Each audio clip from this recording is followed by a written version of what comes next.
बिस्मिल्लाहिर्रहमानिर्रहीम, अस्सलाम वालेकुम। मैं हूं आपका होस्ट चौधरी फानज़र, आपको स्पोर्ट्स जोन में वेलकम कहता हूं। नाज़रीन, हम सब जानते हैं कि पाकिस्तानी जो नेशन है, अब ये वन स्पोर्ट्स क्रिकेट के अलावा कोई स्पोर्ट इस कंट्री के अंदर नहीं खेली जाती। और वन स्पोर्ट नेशन के तौर पे पूरी नेशन चाहती है कि पाकिस्तानी क्रिकेट में बेहतर परफॉर्म करे और पाकिस्तान विक्ट्रीज हासिल करे। बट बड़ा ये सैड और अनफॉर्चुनेट है कि एक साल से हम देख रहे हैं जो हमारी क्रिकेट है, इसका जो डिक्लाइन है वो बहुत एक्सट्रीम और तेज़ी से होता चला जा रहा है। हमने देखा कि हम अफ़गानिस्तान से पहली दफ़ा ओडीआई में हारे, आयरलैंड से पहली दफ़ा हम टी20 में हारे और अब बांग्लादेश से भी हम टेस्ट सीरीज़ की बात करें तो पहला टेस्ट और सेकंड टेस्ट भी हार चुके हैं। ये इंतहाई मायूस कुन है, पूरी नेशन इस पे सैड है। और जो एक करोड़ों की बात, अरबों की बात करते हैं, वो पीसीबी कमाता है। और अभी जिस तरह इंफ्रास्ट्रक्चर की बात की जा रही है जी, डेवलपमेंट की बात की जा रही है, स्टेडियम को रीवैम्प की बात की जा रही है, ठीक है ये नेसेसिटी है, आपके मॉडर्न डे की डिमांड है। बट उसके साथ पैरेलल ये इतना ही इम्पोर्टेंट है कि पाकिस्तानी टीम विक्ट्री हासिल करे, क्योंकि विक्ट्री जब हासिल नहीं होगी तो आपकी कंट्री में कोई खेलना पसंद नहीं करेगा। जब कंपेटिटिव क्रिकेट नहीं होगी तो देखने कोई नहीं आएगा। ब्रॉडकास्टर के पॉइंट ऑफ व्यू से बात करें तो वो आपको वैल्यू नहीं करेंगे। तो ये मेरा ख्याल है कि जो हमने हॉकी का, स्क्वॉश का डिक्लाइन देखा, ये क्रिकेट का भी सेम उसी तरह है। और जो हेल्म ऑफ अफेयर में लोग डील कर रहे हैं, ये उसी तरह इसको लेके चल रहे हैं जिस तरह उन्होंने हॉकी स्क्वॉश के साथ किया। और अब मैं हमेशा बात करता हूँ कि जब आपको किसी स्पोर्ट्स में विक्ट्रीज नहीं मिलती तो वो स्पोर्ट्स आपकी नेशन से ख़त्म हो जाती है। तो अल्लाह ना करे ये दिन आए और पाकिस्तानी जो एक स्पोर्ट हमारे पास रहेगी, हम तो कहते हैं कि सारी स्पोर्ट में पाकिस्तान फ्लरिश करे, अपना नाम पैदा करे, सब हलाली परचम जो है वो हर जगह लहराए। बट ये जो फ़िलहाल डिक्लाइन है, ये सबसे ज़्यादा ऑनस पीएम साहब पे आता है, पैटर्न चीफ हैं वो क्रिकेट बोर्ड के, मोहसिन नकवी साहब पे आता है, पीसीबी के चेयरमैन हैं, कि डायरेक्शन आप जितने मर्जी बिजी हों, जो मर्जी रीजंस हो, आपको इसको प्रायोरिटी देना पड़ेगी, इसकी तरफ ध्यान करना पड़ेगा। अगर ये अभी थोड़ा डिले हुआ तो शायद ये फिर हम जो आने वाले कई साल लग जाए इसको इम्प्रूव करने में, अगर इधर ना रोका गया तो ये मेरा ख्याल है एक बहुत बड़ा अनफॉर्चुनेट डे है आज एक और पाकिस्तानी क्रिकेट के हवाले से। डिस्कशन के लिए हमारे साथ senior sports journalist Naseem Rajput ने ज्वाइन कर लिया। अस्सलाम वालेकुम नसीम भाई। वालेकुम सलाम इरफान भाई। जी, बहुत शुक्रिया नसीम भाई आपके टाइम का। नसीम भाई, जिस तरह मैंने इंट्रो में कहा, ये पाकिस्तानी क्रिकेट जो अपनी बॉटम को हिट कर रही है, इससे वर्स्ट क्रिकेट ऑब्वियसली आप भी कई डेकेड से क्रिकेट को फॉलो कर रहे हैं, कवर कर रहे हैं।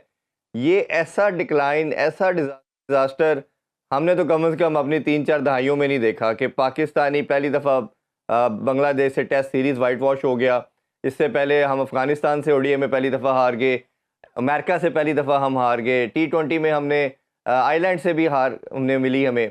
तो ये जो एक सब वो चीज़ें होना शुरू हो गई, पहले भी हम हारते हैं, ये नहीं कि हम कोई ऑस्ट्रेलिया की साइड थे या इंग्लैंड की तरह क्रिकेट खेल रहे थे, बट हम कभी हारते थे लेकिन मोस्टली हम जीतते भी थे। तो एक बैलेंस आउट चीज़ें रहती थी, चले अवाम मायूस हुए, खुशी भी मिल गई। ये जो इतना बड़ा डिज़ास्टर और डिबैकल हम पाकिस्तानी क्रिकेट में देख रहे हैं, आप इसको किस तरह सम अप करते हैं? क्या आप बेसिक रीज़न समझते हैं कि जिसकी वजह से पाकिस्तान को ये तमाम प्रॉब्लम फेस करने पड़ रहे हैं?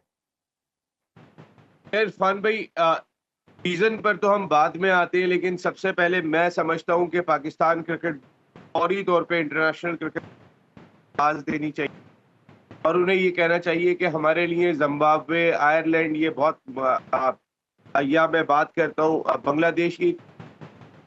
अब हमारा जो है वो प्लेइंग मेंबर में खेलना मुश्किल हो गया, तो प्लीज हमारा ट्रांसफर एसोसिएट मुल्क में कर दें या एफिलिएट मुल्क में कर दें ताकि हम मुकाबला तो कर सकें।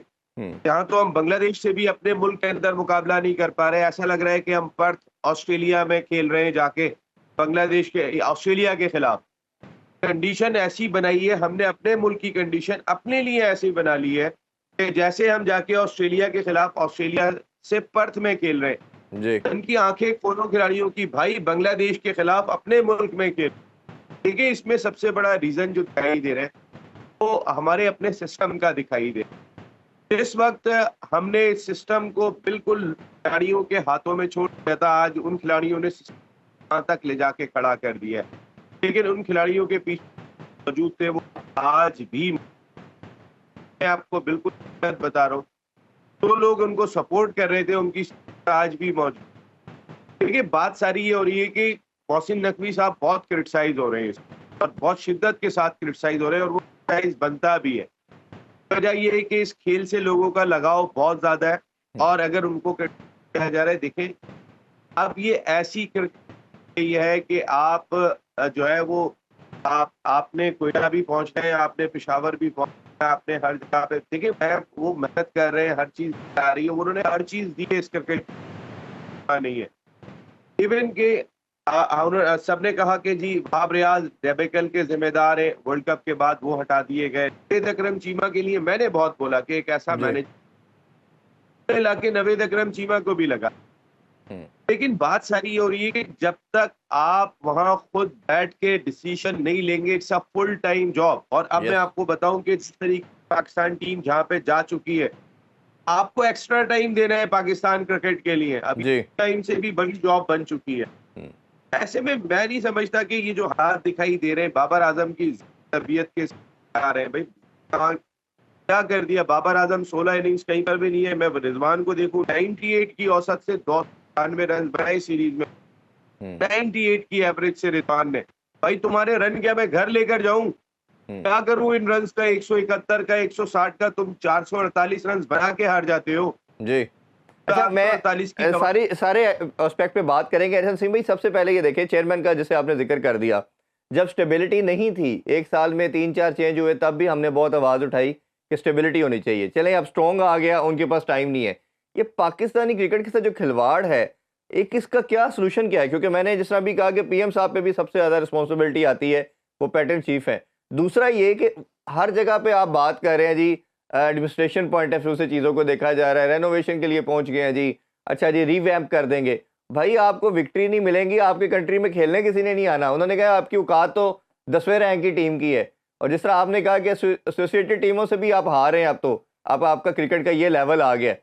तो आपके जब क्रिकेट किसी ने देखनी नहीं, आपके साथ किसी ने खेलना नहीं, तो ये तमाम खूबसूरत स्टेडियम बना के आपने क्या करना? आपका क्या टेक है इस पे? मैं यही बात कह रहा हूँ कि उसके बाद हो सकता है इरफान भाई अपनी मीडिया की टीम बन के जाए, वहां पे मैचेस खेले, कि हमारे लिए रही हो, या वो पता चलता है ब्यूरोक्रेसी जाके वहां पे, या फिर वहां पर जो है वो कौमी अरकान की बना लेंगे, वो जाके मैच खेलेगी। खेलेगा कौन? आपने बिल्कुल सही बात कही कि आपकी टीम का ये स्टैंडर्ड दिखाई दे रहा है। आप यकीन, ब्रॉडकास्टर्स आपके साथ कुछ दिखाई नहीं दे रहा। ब्रॉडकास्टर का मसला इस वक्त सारी है, नेशनल क्रिकेट का ब्रॉडकास्टर है, वो हम आदि करने की बात कर रहा है। सूरत हाल ऐसी है, ऐसे में आपका ब्रॉडकास्टर कैसे आएगा इस ब्रांड ऑफ क्रिकेट? आपकी टीम चाहे वो बांग्लादेश के खिलाफ बांग्लादेश हार रही है, देखिए आपने अपनी क्रिकेट, आप अपनी क्रिकेट पीछे ले गए। जब रमीज राजा साहब जैसा साबिक कप्तान आपका जो है वो चेयरमैन आया, और आपने इंग्लैंड के खिलाफ सीरीज में बनाई, आपने एक एक दिन में 500-500 रन खाए। यार क्रिकेटर के आने के बाद तो चेंज आ जाना चाहिए था। क्रिकेटर के आने के बाद तो समझ में आ जाना चाहिएगा कि मेरी मिट्टी कैसी है, इसकी सॉइल कैसी है। जो बात कर रहे हैं कि तेज बना देंगे, तेज बना देंगे, तो यार इस मौसम में तेज पिच बनेगी कैसे? बारिशें हो रही हैं, क्यू फैक्टर इतना है, जरा सा रोल ज्यादा करो तो पानी ऊपर आ जाता है। तो आप कैसे बना सकते हैं हार्ड और तेज पिच? को बेवकूफ बना रहे हो यार, अपने सिस्टम को ही बेवकूफ बना रहे हो यार। किसको बेवकूफ बना रहे हो? अपने लोगों को बेवकूफ बना रहे हो, अपनी क्रिकेट को धोखा दे रहे हो। ये नहीं बिल्कुल। खिलाना तो उसको नहीं अच्छा खिलाना, नसीम कब भाई, तक ये करते रहोगे? नसीम भाई, जो सबसे बड़ा प्रॉब्लम हमें नजर आया ना तमाम पहलू के अंदर, जो मेरा अपने एनालिसिस है, वो ये कि ये कप्तानी की जो जंग थी ना, उसने पाकिस्तानी क्रिकेट को टोटल डिस्ट्रॉय कर दिया। आपने एक कप्तान था, ओबियसली मैं और आप शायद बड़े अरसे से ये बात कर रहे हैं, ये इधर से स्टार्ट नहीं हुआ, ये 4 साल पहले हुआ था जब आपने सरफराज को हटाया, क्योंकि प्लेयर आपको बड़े मिल जाते हैं, कप्तान नहीं मिलता। असल में तो मैं जिम्मेदार उन लोगों को ठहराता हूँ जिन्होंने सरफराज को रिमूव किया था।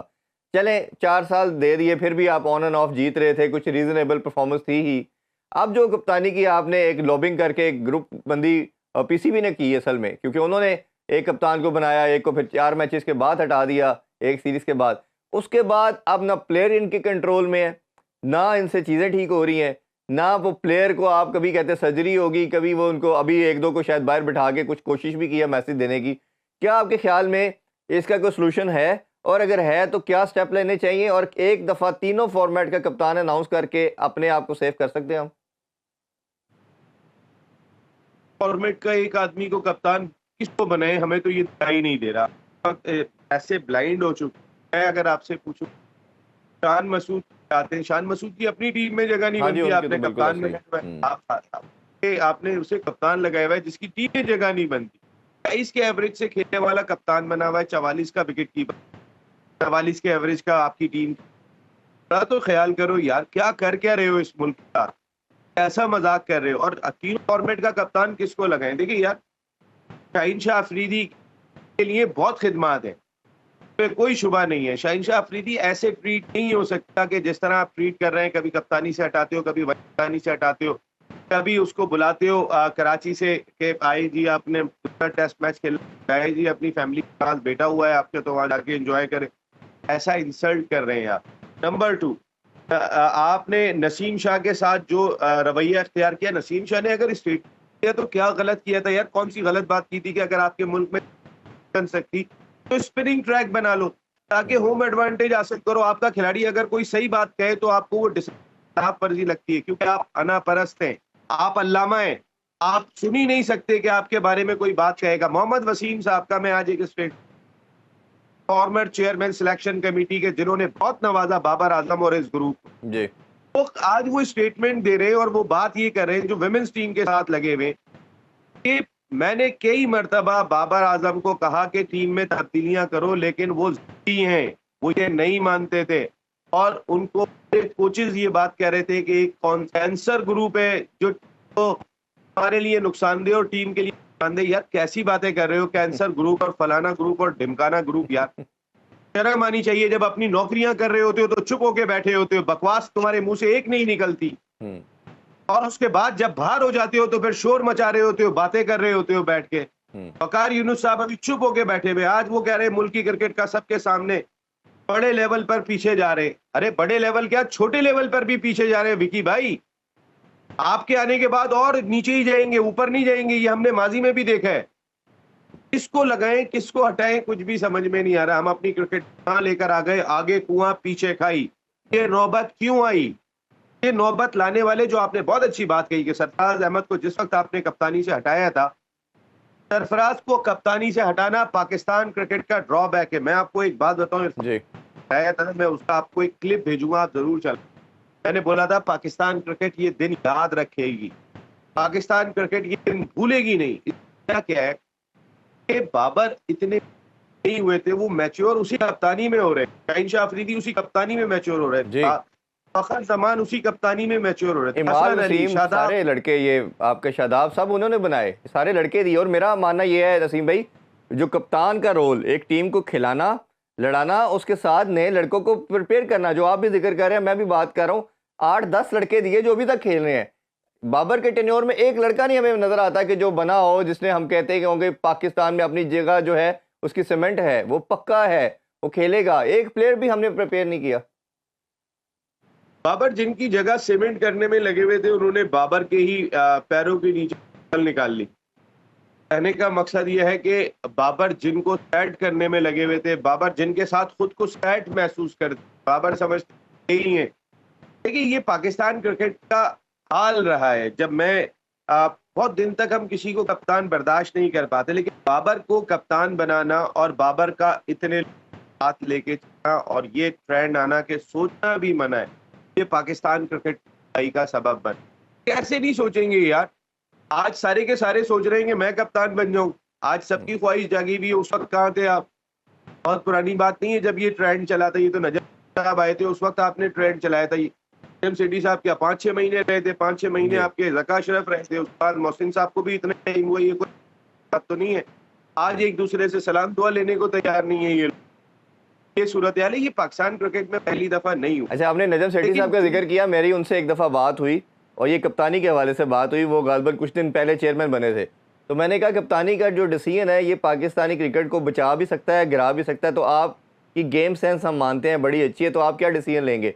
उन्होंने कहा जी, ये मैं उनकी वर्डिंग कोट कर रहा हूँ, उन्होंने कहा ये एक ऐसा टॉपिक है, ऐसी चीज़ है, अगर मैं ये पॉपुलर डिसीजन के अगेंस्ट जाता हूँ तो ये सारे जो सोशल मीडिया ये सब मेरे पीछे पड़ जाएंगे। तो ये मैंने रमीज़ राजा साहब से भी कहा था, इनसे भी कहा था कि अगर आप अपनी सीट बचाने के लिए, कोई भी चेयरमैन समझता है कि मैं पॉपुलर डिसीजन के पीछे जाऊंगा और मैं बच जाऊंगा, तो मेरा ख्याल है हमने देखा कि कोई भी नहीं बच सका। तो ये जो एक माइंडसेट है कि पॉपुलर डिसीजन करना है, मोहसिन नकवी साहब ने भी यही किया वर्ल्ड कप से पहले कि अच्छा क्या है इनके एडवाइज़र, मेरा मानना ये कि तमाम जितने भी चेयरमैन आए हैं इनके एडवाइज़र इनको मजबूर करते हैं ऐसा ब्लंडर करने के लिए कि सर ये सोशल मीडिया देखे ट्रेंडिंग में किंग ऊपर जा रहा है, तो आपने भी किंग को बनाना है कप्तान, ताकि ये सारी के सारी क्रिटिसिज्म आपसे हट जाए।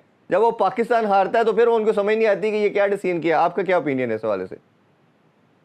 आप सही कह रहे हैं बिल्कुल। सारी चीजें बहुत इंपॉर्टेंट है और बहुत देखने की जरूरत है। पाकिस्तान क्रिकेट के ट्रेंड पे चल रहे होंगे तो खिलाड़ी सोशल मीडिया के और चाइना के दिखाई दे रहे हैं, छोटे किस्म के हमारे खिलाड़ी। फिर क्रिकेट का चेयरमैन का भी यही हाल होगा कि वो एक सोशल मीडिया के ट्रेंड से डर रहा है, अपना डिसीजन नहीं ले सकता। तो ऐसे लोगों को आने का फायदा क्या है? यार देखें, इस दौर में चंद खिलाड़ियों ने अपने आप को 3-4 साल में बहुत मजबूत किया, अपने टूल्स बहुत मजबूत की।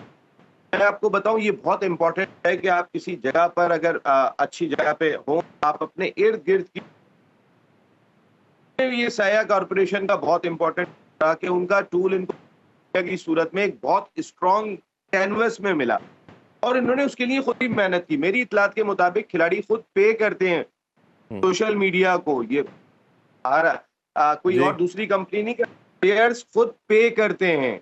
वो आपको हैशटैग प्लेयर्स याद पे होगा ना, करते हैं। सोचना भी मना है। जब वो शदाब को यूएई के अंदर बनाया गया था अफगानिस्तान के अगेंस्ट, तो जो ट्रेंड चलाया था ये लड़कों ने ही चलाया था, सोचना भी मना है। वो देख लें किस तरह इन्होंने चेंज किया। देखिए, जिस वक्त नजम सेठी साहब ने चार्ट संभाला था, उस वक्त ये इंडिकेटर आ रहे थे शायद बाबर कप्तान ना रहे। खिलाड़ियों ने ये चलाया था सोचना भी मना है जी। ट्रेंड, लेकिन उन्होंने स्टेप जरूर लिया था। उन्होंने अफगानिस्तान के खिलाफ आपके 3-4 खिलाड़ियों को बिठा दिया था। इतनी जुर्रत मोहसिन नकवी साहब तो नहीं कर सके, उन्होंने इतनी जुर्रत तो जरूर की थी। वहां पे शादाब अगर इनके दोस्त नहीं, आप जीत जाते। पाकिस्तान क्रिकेट एक डिफरेंट ट्रैक पे आ जाती है। इरफान, मैं आपको जी। बताऊं, वो सीरीज शादाब ने हरवाई, जानबूझ के हरवाई पाकिस्तान क्रिकेट टीम को, ऐसे फैसले किए। वरना हमने 2 मैच तो एक जीता था, एक हमने ग्रिप कर लिया था। हम अफगानिस्तान को 2-1 हार के आते, मैनेजमेंट का माइंडसेट बदल जाता है। ये जो बात कर रहे थे ना, सोचना भी मना है, वो जी। कहते हैं अब सोचो भाई, अब कुछ गलत होने जा रहा है। लेकिन वहां शादाब का रोल एज ए लीडर अपने दोस्त बचा के चला गया। आज तक उनके दोस्त शादाब को बचा रहे हैं, चाहे वो एक मैच में आके 60 रन दे, 70 रन दे, तो बचाते हुए दिखाई देते हैं। बिल्कुल ऐसे ही। अभी तरीके से एक छोटा सा ब्रेक लेते हैं जी, ब्रेक से वापस आके नसीम भाई इधर से दोबारा डिस्कशन। कंटिन्यू करेंगे। Stay with us, welcome back in sports on. हम बात कर रहे हैं नसीम राजपूत साहब से। अच्छा नसीम भाई, एक जब मसाइल की बात कर रहे हैं ना, अगर एक प्रॉब्लम जिस तरह कप्तानी की जंग की हमने बात की, ये बहुत बड़ा फैक्टर है। एक मुझे लगता है कहीं ना कहीं ये जो सेंट्रल कॉन्ट्रैक्ट और जो लीग के कॉन्ट्रैक्ट है, इसका डिस्प्यूट भी है। अभी जिस तरह एनओसी की बात हुई, हमारा लॉ ये पीसीबी का कहता है कि आप 2 एनओसी आपको लीग के मिल सकते हैं। अभी रिसेंटली लड़कों को एनओसी नहीं दिया गया और इनको लीग के लिए नहीं जाने दिया गया। मैं इसको बड़ा डीपली ऑब्जर्व कर रहा था, मुझे लगता है कहीं ना कहीं। और अभी जिस तरह मोहसिन नकवी साहब ने, मैंने ही उनसे प्रेस कॉन्फ्रेंस में पूछा कि आप ये नेशनल कप और ये जो चैंपियन कप करवाने जा रहे हैं, आप किस तरह इसको मेक श्योर करते हैं। उन्होंने कहा जी सबसे पहले पाकिस्तान, ये लड़कों को हम कंपेल करेंगे खेलें। अब ये कुछ लाख की खातर, अब इनको आदत पड़ गई करोड़ों की, ये लाख इनके लिए मैटर नहीं करते। अब ये किस तरह कंपेल करेंगे कि ये नेशनल कप और ये तमाम इवेंट जो खेलें, इनका चैंपियन कप। और ये जो सेंट्रल कॉन्ट्रैक्ट का डिस्प्यूट है, हाल दो कि इन्होंने लास्ट ईयर 365 इंक्रीज करवाया अपनी सैलरी के अंदर सेंट्रल कॉन्ट्रैक्ट में, ये आपको मसला हल होता हुआ नजर आता है? और आपके ख्याल में इसका सोल्यूशन क्या होगा? देखिए, लालच कभी खत्म नहीं होती। पैसा ऐसी चीज है कि है, उससे ज्यादा ही चाहिए होता है। आज हमारे क्रिकेटर के पास पैसे की कमी। आज हर चीज अगर हम देखें, प्राइस दिखाई, प्राइड खत्म हो चुका। वो प्राइड वाले क्रिकेट हुआ करती थी, मुल्क का जो हाल है वो वैसा हाल है। प्राइड तो खत्म हो गया मुल्क से। अब प्राइस की बात करें, अब आप पाकिस्तान क्रिकेट बोर्ड इस प्राइस वाले मामले को कैसे हैंडल करता है, ये पाकिस्तान क्रिकेट बोर्ड बहुत बड़ा आप समझ लें, एक बहुत बड़ा सवाल है। अच्छा नसीम भाई, जिस तरह हम मसाइल की बात कर रहे हैं, एक बहुत बड़ा मसला जो मैं एक और समझता हूँ, हमारी जितनी भी विक्ट्रीज पाकिस्तानी क्रिकेट को मिली हैं, 90% हमारे बॉलर्स ने दी हैं। और जो बॉलर्स का डिक्लाइन आया, उसने एक पूरी हमारी जितना भी विक्ट्रीज का मेयार था या जो भी हमारी विक्ट्रीज थी, उसको डिमोलिश कर दिया। कोई भी एक बॉलर आप नहीं कह सकते कि जो पाकिस्तान को कंसिस्टेंट बेसिस के ऊपर परफॉर्म करके दे रहा है या वो आपको विक्ट्री दिलवाएगा या जिसकी जगह पक्की है, कोई एक नाम भी हमें नहीं मिलता। ये जो दुनिया का बेस्ट ट्रायो हम कहते थे और दुनिया की first one of the best bowling lineup भी कहा जाता था, भारत में एशिया कप के मैच में जो मार पड़ी उसके बाद ये टोटल हमारी डिजास्टर हुआ। तो आप क्या समझते हैं कि क्या ऐसी रीज़न हुई कि चाहे हमारी फास्ट बॉलिंग की बात करें, अब स्पिनर को रोते थे कि स्पिनर कोई नहीं है, अबरार को हमने बैक किया, अबरार ऑलमोस्ट विकेटलेस चल रहे हैं, इस पूरे टेस्ट मैच के अंदर रहे हैं वो। तो आपको क्या लगता है ये क्या रीज़न है कि पाकिस्तानी बॉलिंग इस कदर डिक्लाइन की तरफ आ गई? ये पूरी क्रिकेट आ गई है, सिर्फ बॉलिंग नहीं आ गई है। मेरे ख्याल में हमने मेरिट पे फैसले नहीं किए। हमें जो सिलेक्शन का क्राइटेरिया था, असल में इरफान भाई, पाकिस्तान ने अगर अपनी क्रिकेट को स्ट्रेंथन करना है ना, तो एक चीज कर लें, वो ये कि आपने जो अंडर 13 और अंडर 14 की सतह है ना, आपको 4-5 साल लगेंगे। मैं आपको एक बात बताऊं, इस मेहनत में ऊपर का जो टैलेंट आ गया उसको मेहनत और ईमानदारी के साथ खिलाएं। ईमानदारी का लफ्ज, मैंने मेरिट और ईमानदारी का लफ्ज किया है, इसमें खुदा के वास्ते अपने आप को पीछे कर लें। जो लोग भी अगर इन्वॉल्व होते हैं, अपनी पसंद नापसंद, कप्तान, टीम मैनेजमेंट, पूरी ईमानदारी से अपने सिस्टम में जो इस वक्त अवेलेबल है वो लाएं। और दूसरा, जो आपका मेन टैलेंट घट हो जाता है यार 13-14 साल की उम्र में, ये कोई अमीर का बच्चा नहीं आता क्रिकेट खेलने, वो तो बेहतरीन सामान लेकर जरूर आता है अमीरों के बच्चे, जी। उनके पास ग्रैनिकल का बैट भी होता है 13 साल की उम्र में, लेकिन खेलने वाला मोची का बच्चा ही होता है। खेलने वाला जो होता है वो चौकीदार का बेटा ही होता है, जो तगड़ा होता है अंदर से और जो इतनी मेहनत करने को तैयार होता है, वो रगड़ा खाने को तैयार होता है। लेकिन वो जो बच्चा 13 साल की उम्र में ही अमीर का बच्चा इन हो जाता है, गरीब का बच्चा बाहर हो जाता है, उधर कोई चेक एंड बैलेंस ही नहीं है। जो आपका मेन टैलेंट कट रहा है, जो मेन टैलेंट छट जाता है, वो उधर ही 13-14 साल की उम्र में ही बाहर हो जाता है, उधर कोई चेक एंड बैलेंस ही नहीं है। जी। हमारा मीडिया भी बैठ के अगर सिलेक्शन के क्राइटेरिया की बात कर रहा होता है, तो पाकिस्तान टीम के सिलेक्शन क्राइटेरिया पे बात कर रहे होते हैं। हम तो अंडर 19 पे भी बात नहीं करते मोस्टली, अगर देखा जाए तो। नहीं, अभी मैंने एक नसीब भाई, एक केस इसी से रेलिवेंट है। एक बच्चा वासिफ, उसने हाईएस्ट रन किए रीजन के अंदर, उसको जी तमाम उसके फिटनेस टेस्ट क्लियर कर लिया। उसकी फैमिली ने मेरे से कांटेक्ट किया कि हाई जंप के अंदर उसके कोई जंप कुछ मीटर कम था, कुछ पॉइंट कम था, तो उसको सेलेक्ट नहीं किया गया जी, इसका हाई जंप नहीं है। अगर आपका वर्ल्ड कप और तमाम इवेंट अगर ये आजम खान खेल सकता है इस फिटनेस के साथ, तो क्या आप जो आपका हाईएस्ट रन गेटर है वो एक अगर हाई जंप नहीं कर पाता, तो क्या आप उसको साथ कैरी नहीं कर सकते? ये हमारे सिस्टम के बहुत बड़े कंसर्न्स हैं, बहुत बड़े मसाइल हैं जिसको एड्रेस नहीं किया जा रहा। अच्छा नसीम भाई, एक सबसे इंपॉर्टेंट बात जो मेरा ख्याल है पूरा पाकिस्तान जिस पे अब बात करना शुरू हो गया है, और जिस तरह हमने ट्रेंडिंग की बात की सोशल मीडिया पे, कुछ बाबर की कप्तानी पे मेरा ख्याल है जो भी गेम समझता है, जो गेम को जानता है, वो उसको कंसर्न थे कि ये गेम सेंस इसकी लैक करती है, ये गेम अप्रोच इसका मसला है। लेकिन शायद इसकी बैटिंग के ऊपर कोई डाउट नहीं करता था कि ये पाकिस्तान का हिस्ट्री का शायद one of the best batter है, रन्स हर फॉर्मेट में करता है, रैंकिंग में है। अब इसकी बैटिंग को क्या हो गया है? 2 साल से कोई 50-100 ना कर पाना, और जो एवरेज अब खासतौर पे टेस्ट के अंदर तो बहुत बुरा किस्म का इनका डिक्लाइन चल रहा है। सबसे मेन फॉर्मेट ये होता है, और पाकिस्तानी कंडीशन में भी रन नहीं इनसे हो रहे। क्या ये प्रेशर है या ओवर थिंकिंग चल रही है? क्या प्रॉब्लम समझते हैं असल इनके डिक्लाइन की? बाबर यहाँ तक अपनी नीयतों की वजह से पहुंचे हैं। देखें, जब आप नीयतें खराब कर लें, जब आपके नज़र में आपके दोस्त ही इंपॉर्टेंट हो, तो फिर कहीं ना कहीं तो अल्लाह का भी हिसाब है कि आप मेरिट नहीं कर रहे।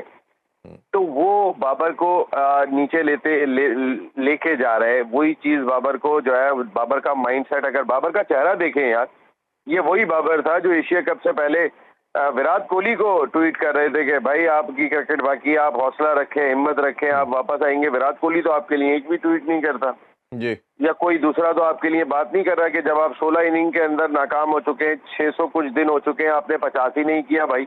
टेस्ट क्रिकेट के अंदर आपका मेयार यहाँ जा चुका है यार। जब मैंने आपको बहुत बात कही, मुझे ऐसा लगता है कि बाबर की डोरियां जो है वो बाबर के हाथ में नहीं है। इस बात को जरा आप गौर से समझिएगा। पहले बाबर की डोरियां थी आपकी टीम के चंद खिलाड़ियों के हाथ में, और बाबर समझते थे कि मैंने भी उनकी डोरियां थामी हुई हैं। अब डोरियां बाबर की, ऐसा लगता है कि बाबर के अपने हाथ में नहीं है। बाबर ही नहीं, बहुत सारे प्लेयर्स की डोरियां ऐसा लगता है कि मैनेजमेंट के हाथ में है हमारी। जी। मैं ये नहीं कह रहा खुदा ना खास्ता कि ये कोई बाहर किसी मुल्क के हाथ में, नहीं, हमारी अपनी मैनेजमेंट के हाथ में है ये डोरियां। और ये खुद अब इतने पावरफुल हो चुके हैं, इतने ताकतवर हो चुके हैं कि इन्हें पता है कि डोरियों का इस्तेमाल कैसे किया जाएगा, किस तरह किया जाएगा और क्या अंदाज होना चाहिए। और अगर आज पाकिस्तान की, यार कैसे मान सकते हो यार इरफान भाई, मुझे बताएं तो सही ना यार, आप अमेरिका में मौजूद थे, आप तो आंखों से देख रहे थे सब। यार आपने अमेरिका से खिलाफ अल्लाह ने आपको 2 मौके दिए। पहला जी। वो हारिस रऊफ साहब हॉफोली कर देते हैं, आके चौका खा लेते हैं और करवाते हैं बराबर। फिर आप जो है वो 3-4 वाइडों के साथ 19 रन का उनको टारगेट देते हैं। फिर इंडिया के मैच में आ जाएं आप, जी 48 गेंदे 48 रन 8 विकेटें। यार कोई मजाक हो रहा है क्या? 48 गेंदे 48 रन 8 विकेटें, ये तो बिल्कुल ऐसे ही है कि बांग्लादेश को 24 रन चाहिए थे, उनकी 6 विकेटें बाकी थी और वो 6 की 6 आउट हो गए और पाकिस्तान मैच जीत गया। ऐसे ही है। यार अच्छा, हमारे तो आउट भी नहीं हुए। जो मजेदार चीज थी इंडिया के ये मैच में, बात जो आपने कही ना नसीम भाई, ये जब हम उधर मैच देख रहे थे ना, तो ना इंडियन फैंस तो आधे चले गए। मैं आपको रियलिटी बता रहा हूँ कि पाकिस्तान मैच जीत चुका है। उनके जर्नलिस्ट ने हमें मुबारक देना शुरू कर दी कि चलिए जी नेक्स्ट वर्ल्ड कप में आप मुकाबला करते हैं, ये मैच आप जीत चुके हैं। मेरा मानना ये था, इवन वर्ल्ड कप के फाइनल के वाले से भी, यहाँ तो क्रिकेट में ऐसे होता है, गली मोहल्ले के क्रिकेट के अंदर, यहाँ आप ऑल आउट हो जाते हो, ठीक है, बहुत आउटस्टैंडिंग को स्पेल हो गया, या आप चेज करते हो। रन ऑफ बॉल पे कभी ऐसा नहीं हमने देखा कि आपका रन ऑफ बॉल रिक्वायर्ड है और आप मार भी नहीं रहे, सिंगल भी नहीं ले रहे, बाउंड्री तो बड़ी दूर की बात छोड़ दे, और उसके बाद आप कर ही नहीं पा रहे। यार मैं आपको बताऊं ना कि आपने हिट नहीं की यार, वहाँ पे आप सिंगल भी बड़ी मुश्किल से कर रहे थे। जी कर ही नहीं तो रहे आप थे। कौन सी क्रिकेट खेल रहे हो यार? किसको बेवकूफ बना रहे हो यार? ये तो कोई समझ में ना आने वाली क्रिकेट है। और उसके बाद मेरे नजर में ये था कि मोहसिन नकवी साहब इसका एक एक्शन जरूर लेंगे, जो उन्होंने सर्जरी की बात की। मैंने कहा ना कि मोहसिन नकवी साहब के पास एक तो टाइम उतना नहीं है जितना क्रिकेट बोर्ड को इस वक्त दरकार है, लेकिन उन्होंने हर वो चीज करके दी यार। नवेद अकरम चीमा जैसे मैनेजर के साथ मैंने काम किया है यार, such a different person, such a wonderful person. और उन्होंने उस वक्त पाकिस्तान क्रिकेट टीम की मैनेजरशिप संभाली थी कि जिस वक्त स्पॉट फिक्सिंग स्कैंडल Yes, हुआ था। बिल्कुल ऐसे फिर ही। पाकिस्तान उस सीरीज को मैं कवर कर रहा था जब पाकिस्तान इंग्लैंड को, इंग्लैंड नंबर 1 टीम थी, 3-0 मारकर आया था। सईद अजमल और अब्दुल रहमान ने बॉलिंग की थी। जी उसमें अजहर अली और असद शफीक जैसे गट्सी बैटर्स मौजूद थे यार। मिसबा वगैरह, यूनुस खान ना, ये बड़ा एक डिफरेंट कैरेक्टर थे, ये लड़ लिया करते थे। आप लड़ते कब हैं? लड़ते जब हैं कि जब आपके पीछे ना क्लीननेस हो। हम्म, क्लीननेस का होना बहुत जरूरी है। क्लीननेस सिर्फ ये नहीं, अल्लाह ना करे कि मैं किसी को किसी गलत काम में इन्वॉल्व नहीं कर रहा हूँ। क्लीननेस ये भी होती है कि मैंने फैसले मैरिज पे किए, जी मैंने दोस्ती यारियां नहीं निभाई। आपने वो क्लीननेस थी तो वो लड़ जाया करते थे, खड़े हो जाया करते थे, टीम को लेके चलते थे।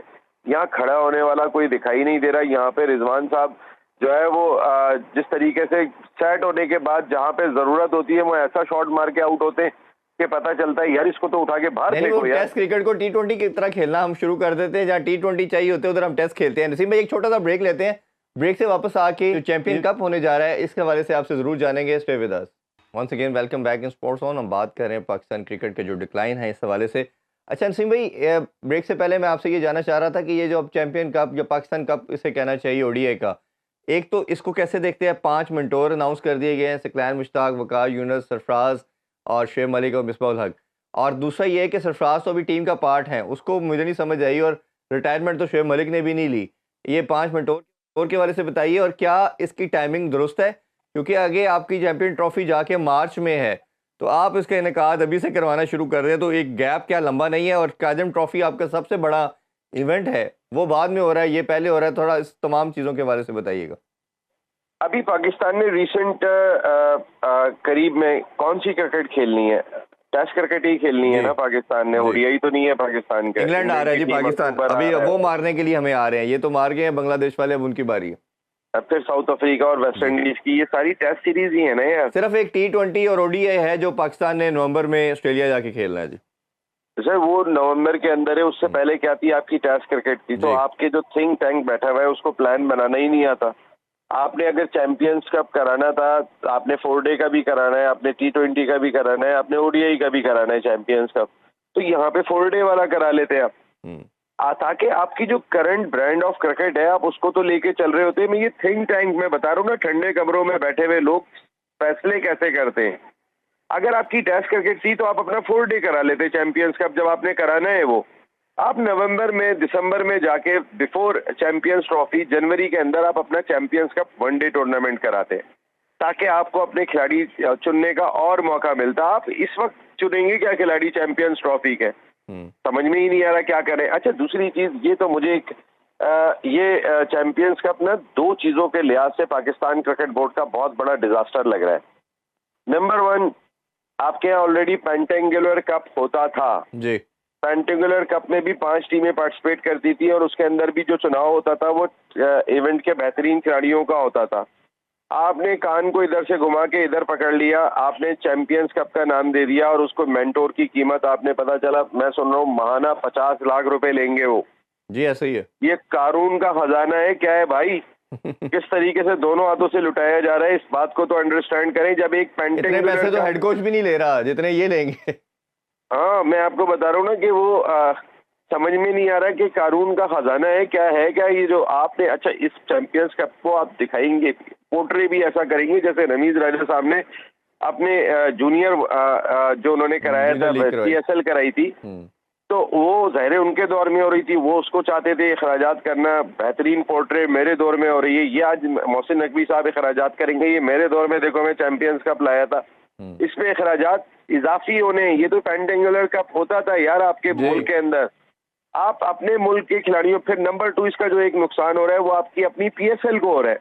ऐसे ही यार एक नेशनल T20 होगा, एक चैंपियंस कप होगा, एक PSL होगा, तो इश्तेहारात पाकिस्तान क्रिकेट बोर्ड के पास इश्तेहार चल के आएगा, फ्रेंचाइज के पास कहाँ से आएगा यार? वो डायरेक्टली पाकिस्तान क्रिकेट बोर्ड से राब्ता करना चाहेंगे, तो फ्रेंचाइज के स्पॉन्सर्स यहाँ भी गए, तो किसको आपको नुकसान होगा? आपकी PSL को नुकसान होगा, एक बड़ा नुकसान होने के लिए जाएगा आपकी PSL को, इस बात को जहन में रखिएगा। दूसरा ये कि आप इस इवेंट के ऊपर इतने अखराजात कर रहे हैं जो ऑलरेडी पेंटेंगुलर कप की सूरत में होता था। आपके टॉप परफॉर्मर्स ही उस इवेंट के अंदर पार्टिसिपेट करते थे जो डोमेस्टिक सीजन के बाद होता था और नॉर्मल अखराजात में होता था। हर कोई खेलना चाहता था। मैं एक बात वो रह गई थी जो हमारी पिछले ब्रेक से पहले जो आपने बात की थी, बहुत इंपॉर्टेंट के खिलाड़ी, मैंने कहा ना अगर आज नसीम शाह अमेरिका चला जाता है यार, 4 साल के बाद वो अमेरिका से खेलने का एलिजिबल हो जाएगा। सारी दुनिया की लीग उसको बुला के खिलाड़ी है, उसकी आमदनी भी ज्यादा होगी, लेकिन आपका टैलेंट चला गया।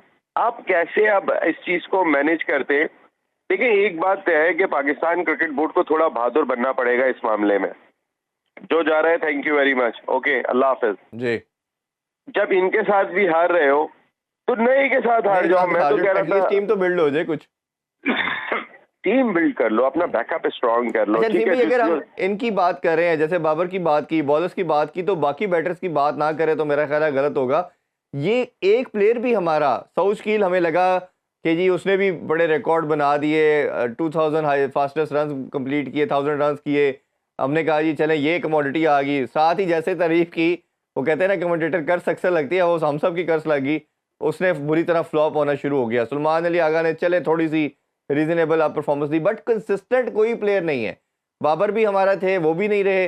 अब्दुल्ला शफीक कहते थे जी सेकंड बाबर आजम के बाद सबसे बड़ा प्लेयर बनने आ रहा है, ये उनको टक्कर देगा। उसने बताया जी मेरी औकात भी पेयर वाली है, वो तो अल्लाह की तरफ से पेयर से बच गया वो।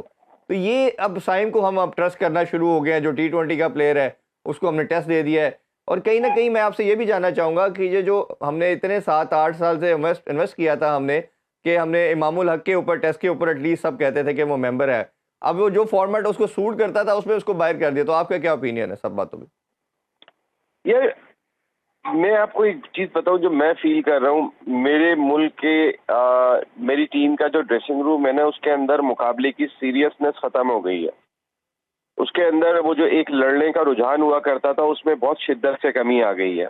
हम गिव अप करने वाले ज्यादा हो गए। हम मैच को बहुत आसानी से दे दिया करते हैं। पहले हम लोग इतनी आसानी से गिव अप नहीं करते थे जी। आज अगर आप अपने मुल्क का, जब कैमरा जाता है, टीम फंसी हुई है ग्राउंड में, और जब आपके ड्रेसिंग रूम में कैमरा जाता है तो अंदर बैठे हुए लोग हंस रहे होते हैं, यानी कोई फिक्र ही नहीं है। पहले ऐसा नहीं होता था, चेहरों के ऊपर टर्न्स नजर आ रही होती थी अगर मैच फंसा हुआ होता था। हारने के लिए लड़ रहे होते थे, जीतने के लिए लड़ रहे होते थे कि हम हार ना जाएं। आज ऐसा लग रहा होता है कि हम हारने के लिए लड़ रहे होते हैं कि कहीं जीत ना जाएं। ये फीलिंग हमारे अंदर आ गई है, अपोजिट हो चुके हैं। हम बैठ के वहां पे ड्रेसिंग रूम के अंदर बेशर्मों की तरह हंस रहे होते हैं। जब टीम फंसी हुई होती है तो अंदर बैठ के, अब आप जिसके ऊपर कैमरा जाए आप देखना वो कैसे बैठ के हंस रहा होता है जी। अच्छा, जो टीम में जगह नहीं बना पाता है वो बिल्कुल उस चूहे का किरदार अदा करता है कि जो नीचे से काट रहा होता है ना जड़ें, वो बैठ के वाला काम, उसके चेहरे से ये तासुर आ रहा होता है कि यार वो तो शायद इस टीम का रुकन ही नहीं हो, तो बांग्लादेश का था, यहाँ बैठा दिया है उसको। हाँ, मुझे नहीं बुलाया तो ये आपको रिजल्ट मिल रहा है। हाँ, आप ऐसी बेजारी आपने अपनी क्रिकेट में लेकर आ गए कि किस किस चीज को सही करोगे। कैसे मुकाबले का रुझान लाओगे, कैसे खिलाड़ियों में एका लेके ये आओगे, बिल्कुल कैसे नसीम भाई आपने ठीक है, ये बड़ा सैड और अनफॉर्चुनेट है कि ये पाकिस्तानी क्रिकेट को जो है इसके सबसे बड़े रिस्पॉन्सिबल ये प्लेयर खुद हैं, क्योंकि इन्होंने मैदान में लड़ना है। और ये बड़ा ही मायूस कुन है कि अब पाकिस्तान हारता है और इनके चेहरों के तासुरात की बात करें, या जहाँ पूरी नेशन को यूनाइट करती है क्रिकेट, ये सिर्फ स्पोर्ट नहीं है, पूरी नेशन को यूनाइट करती है। तो ये इस चीज़ को वैल्यू करने की बजाय इसको बड़ा कैजुअल लेना शुरू कर दिया है, और शायद यही रीज़न है कि पाकिस्तान अब मुसलसल हार है। नसीम भाई बहुत बहुत शुक्रिया आपके टाइम का। इंशाल्लाह आप लोगों से कल दोबारा मुलाकात होगी। अपना बहुत ख्याल रखिए। अल्लाह हाफिज़। पाकिस्तान जिंदाबाद।